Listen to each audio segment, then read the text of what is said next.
Hello everyone, তো আজকে তোমাদের সঙ্গে শেয়ার করব আমি বাড়িতে কিভাবে মাংস রান্না করি। তো তোমাদের দাদাভাই মাংস কিনে নিয়ে এসেছে। এখন এগুলোকে ভালো করে ছোট করে পিস করবো। তো দেখো ছোট করে পিস করা কমপ্লিট।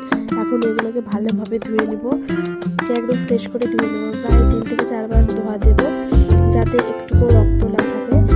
তো আমার ধোয়া কমপ্লিট। এখন এক্সট্রা একটা বাটির মধ্যে তুলে নেবো জলটাকে ঝরিয়ে। তো এই যে দেখো জলটাকে ঝরিয়ে আমি এখন মাংসটাকে উঠাই নিচ্ছি। আর মাংসটা একদম পরিষ্কার হয়ে গিয়েছে। এখন মশলার জন্য পেঁয়াজ, রসুন যা যা লাগে মাংসের মধ্যে সব উপকরণগুলো তৈরি করে নেব। তো এই যে পেঁয়াজ নিয়েছি কয়টা ছোটো সাইজের। পেঁয়াজগুলোকে ভালোভাবে পরিষ্কার করে ধুয়ে নিচ্ছি। এখন এগুলোকে ভালোভাবে কেটে নেব।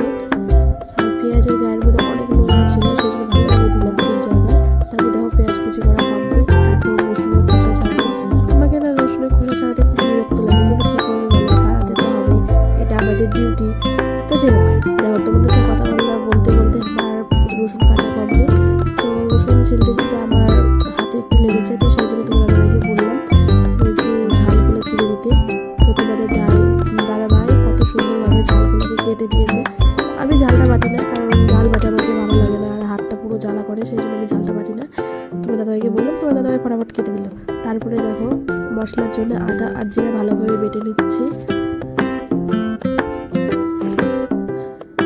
আদা জিরা রাখতে ভালোই লাগে, তো আদা জিরাটা বেটে বাটা কমপ্লিট। এখন এটাকে ভালো একটা এক্সট্রা বাটির মধ্যে তুলে নেবো, ছোটো বাটির মধ্যে।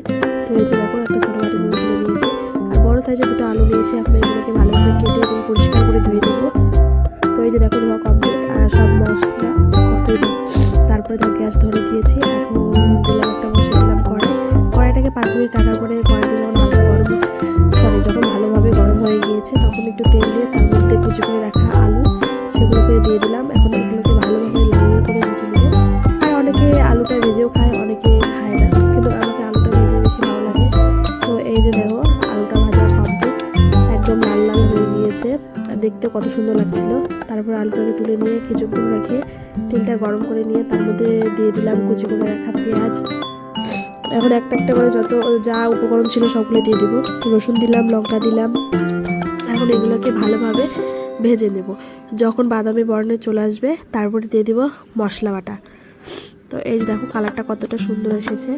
এখন দিয়ে দিব আদা জিরা বাটা। তো এগুলোকে তারপরে দেখো একটা একটা করে সব কিছু দিয়ে দিয়েছি। প্রথমে দিলাম জিরার গুঁড়া, ভাজা জিরার গুঁড়ো, তারপরে দিলাম লঙ্কার গুঁড়া, তারপরে দিয়ে দিব এখন মিট মশলা। আমি মাংস সেভাবে রান্না করতে পারি না, কিন্তু কি বলবো, যেরকম শিখেছি সেরকমভাবে যেভাবে রান্না করি আমি বাড়িতে, ঠিক তেমনভাবেই তোমাদেরকে দেখাচ্ছি। তারপর দিয়ে দিলাম পরিমাণ মতো লবণ। এখন দিয়ে দেব পরিমাণ মতো হলুদ। তো এই যে দেখো এখন মশলাটাকে ভালোভাবে এখন নাড়াচাড়া করে নেব। যখন মশলা থেকে হালকা করে তেল ছাড়বে তারপর বুঝবে যে মশলাটা আমাদের কষা কমপ্লিট। মশলা ততক্ষণই কষাতে হবে যতক্ষণ না মশলা গা থেকে তেল ছাড়ছে। তো এই যে দেখো মশলা গা থেকে প্রায় তেল ছাড়তে শুরু করে দিয়েছে। আর তারপরে দিয়ে দিলাম এখন পরিষ্কার করে কেটে ধুয়ে রাখা মাংসর টুকরোগুলো।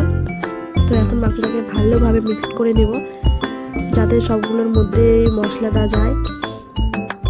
তারপরে ভালোভাবে এখন মেখে নিচ্ছি মাংসটাকে।